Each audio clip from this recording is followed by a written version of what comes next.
YS షర్మిలను Congress పార్టీలో చేర్పించిందెవరు? ఆమె తనంతట తానుగా కాంగ్రెస్లో చేరలేదా? వైఎస్ఆర్ కాంగ్రెస్ పార్టీని ఇబ్బంది పెట్టడానికి ఏపీలో ప్రధాన ప్రతిపక్షమైన తెలుగుదేశం పార్టీ అధినేత చంద్రబాబు నాయుడే కాంగ్రెస్ పెద్దలతో కుమ్మక్కై షర్మిలను కాంగ్రెస్లో చేర్పించారా?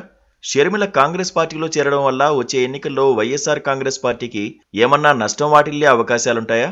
వైఎస్ కుటుంబంలో నిజంగానే విభేదాలు తీవ్రస్థాయిలో ఉన్నాయా? ఏం జరుగుతోంది అసలు ఏపీలో? దివంగత ముఖ్యమంత్రి వైఎస్ఆర్ కూతురు, వైఎస్ఆర్ తెలంగాణ పార్టీ అధినేత్రి వైఎస్ షర్మిల కాంగ్రెస్ పార్టీలో చేరారు. రాహుల్ గాంధీ సమక్షంలో చేరిన షర్మిల ఆ తర్వాత సోనియా గాంధీని కలిశారు. షర్మిలకు ఏం బాధ్యతలు అప్పగిస్తారు అన్నది ఇంకా తేల్లేదు. ఏపీ పీసీసీ అధ్యక్ష పదవి ఇస్తారని ఒక ప్రచారం అయితే జరుగుతోంది. అయితే తెలంగాణ నుంచి ఆమె లోక్సభ ఎన్నికల బరిలో దిగుతారని మరో ప్రచారం నడుస్తోంది.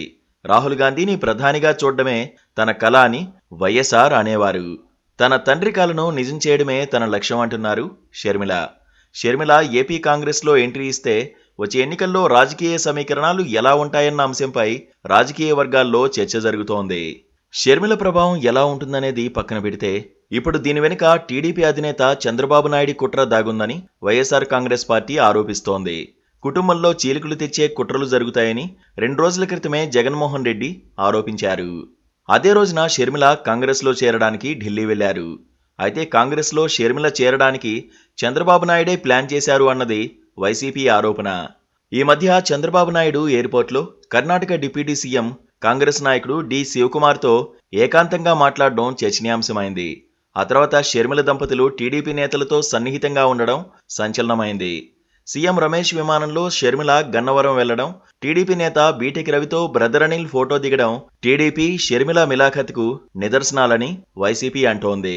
గతంలోనూ కాంగ్రెస్ పార్టీ వైఎస్ఆర్ కుటుంబంలో చీలిక తెచ్చేందుకు ప్రయత్నించిందని వైసీపీ దుయ్యబడుతోంది. వైఎస్ఆర్ మరణానంతరం జగన్మోహన్ రెడ్డి కాంగ్రెస్ వీడిన తర్వాత ఉప ఎన్నికల్లో వైఎస్ విజయమ్మపై వైఎస్ కుటుంబానికే చెందిన వైఎస్ వివేకానందరెడ్డిని కాంగ్రెస్ పార్టీ బరిలో దించింది.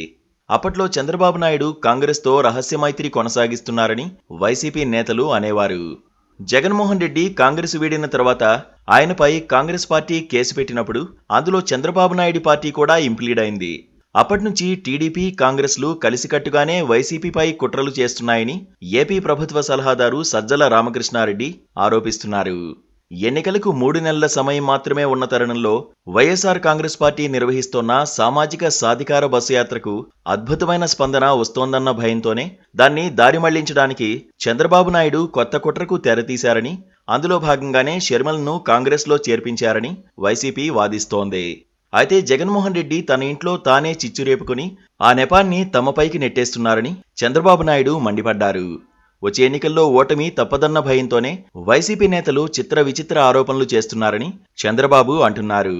షర్మిల ఎపిసోడ్ ఒక పక్క నడుస్తుండగానే మరోపక్క వైఎస్ఆర్ కాంగ్రెస్ అధినేత జగన్మోహన్ రెడ్డి మాత్రం క్షణం తీరిక లేకుండా చెస్సాడేస్తున్నారు. ఒక పక్క వచ్చే ఎన్నికల కోసం అభ్యర్థుల ఎంపిక ప్రక్రియ చేపడుతూ అందులోనూ సామాజిక న్యాయానికి పెద్దపీట వేయాలని ప్లాన్ చేసుకుంటున్నారు. మరోపక్క ప్రభుత్వ పరంగా అమలు చేయాల్సిన పథకాలను అమలు చేసుకుపోతున్నారు.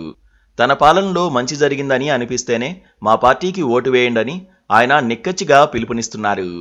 అదే సమయంలో టీడీపీ జనసేనలతో పాటు వాటి అనుకూల మీడియాలను ఉద్దేశించి వారిది గజదొంగల ముఠా అంటూ నిప్పులు చెరుగుతున్నారు.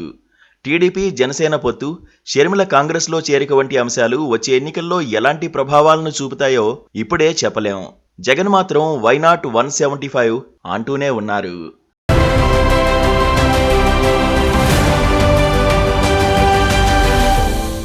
Please do subscribe to Please do subscribe to Please do subscribe to Please do subscribe to Please do subscribe to Please do subscribe to KTV Telugu. KTV Telugu. KTV Telugu. KTV Telugu. KTV Telugu. KTV Telugu. Please do subscribe to KTV Telugu.